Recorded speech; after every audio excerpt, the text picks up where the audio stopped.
A sequel to one of our favourite Wear OS smartwatches, the TicWatch C2 Plus, is essentially a minor bump to an otherwise solid wearable, but it has one or two glaring issues. Thanks for watching 9 to 5 Google on YouTube. Remember to thumbs up, hit subscribe and enable notifications with the bell icon to be among the first to watch our upcoming videos. In some ways it feels like the C2 Plus is sort of a temporary release or reprieve to keep Mobvoi at the forefront of your mind, and in many ways I'm glad they didn't actually call it the TicWatch C3, as that would have felt more like an unashamed cash grab. As someone that really loves simplicity in design, the TicWatch C2 and C2 Plus are more or less perfect in my opinion in terms of aesthetics. I want a smartwatch to be inconspicuous, clean and minimal. The less fuss there is, the more I tend to enjoy them. Not changing the hardware might seem a little lazy, but when the original was so nice to look at, I'm actually happy that Mobvoi decided to stick with a winning formula. The crown is relatively small compared to many others on the market, which may or may not be to your taste. If you have chunky wrists, I would say it might look a little odd, is kind of what I'm saying at this point. The Onyx finish also is still particularly clean and refined. When you use other Fossil branded Wear OS watches, having really garish or out there designs, it's actually nice to come back to a simple, no fuss smartwatch. It's still stainless steel in its finish with a plastic base, which should mean hopefully solid longevity. It's also nice to see a silicone band in the box this time around, especially as the leather strap can feel a little stiff at times. I did end up sticking with that leather strap though, as I found it just looked better no matter what I happened to be wearing at that point in time. While I personally think the design is great, the display itself still doesn't get bright enough in direct lighting. During the hot and sunny summer months, it's actually really difficult to see just what is on screen. Indoors I've had no issues whatsoever, but outdoors this is not the best smartwatch out there. One weird omission is also that of a speaker. That limits the usability for some people out there, I'm sure, as without a speaker you won't be able to take or place calls from your wrist.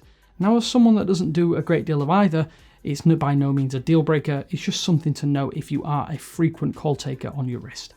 Now for some negatives, as the fact that the TicWatch C2 Plus still comes with the Qualcomm Snapdragon Wear 2100, yes you heard me right, the 2100 chipset, is a crying shame at this stage of 2020. Gaining an extra 512 megabytes of RAM is good for the speed and consistency of Wear OS 2.1, and it has improved the performance substantially over the original. I still don't understand though why Mobvoi would just up the RAM and then stick with the older chipset. It feels like a cost-cutting measure and one that does, unfortunately, leave a really bitter taste. Although as I say that, granted I haven't seen many lockups or complete slowdowns, save for when the battery dips below the 10% mark, the older chipset is also likely to be a big deal breaker for some of you out there, which I can't really argue with. The TicWatch C2 should come with the Qualcomm Snapdragon Wear 31 chipset at the very least. Maybe we'll see the 4100 or 4100 Plus in the TicWatch C3, whenever that might arrive though. Tiles have made Wear OS feel much more useful, but there aren't a wealth of options that I really like on the smartwatch form factor. I've always felt far more inclined to reach for my smartphone than try and do things on such a small display. That said, if you want to go deeper with integration with your fitness tracking and workout information, the suite of pre-installed Mobvoi Tic Health apps might be right up your street. You can share all of the information directly with Google Fit, so you can have all of your data in one easy to reach place. Workout data also seems to be pretty accurate. I have only recently started playing football or soccer again recently due to COVID-19, and I think it managed to track my games reasonably accurately too. For people who are happy or crazy enough to wear a smartwatch in bed, then you might be disappointed to hear that you'll need a separate app to track your sleep cycles. Personally, it's not something that I do so often, so I barely gave it a second thought, but it might be a deal breaker for you as well. I also still really love being able to activate the Google Assistant from my wrist. It's accurate and quick, but not having a speaker for audio feedback is a little annoying at times.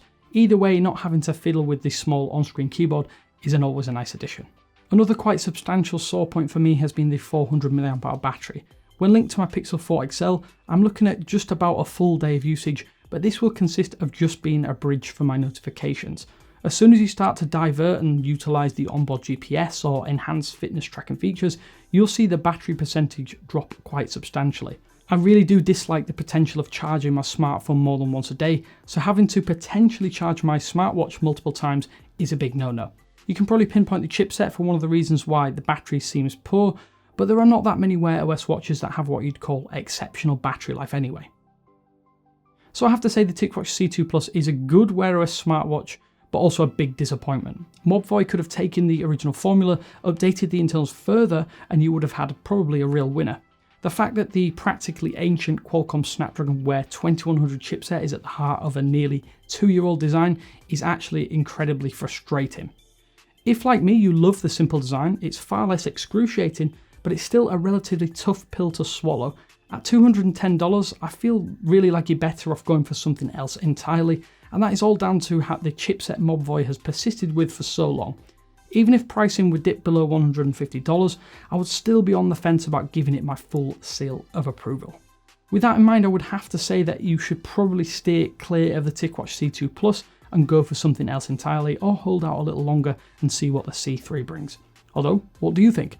Let me know down in the comment section below. But as always, until next time, this is Damien with 9to5Google, and I will speak to you later.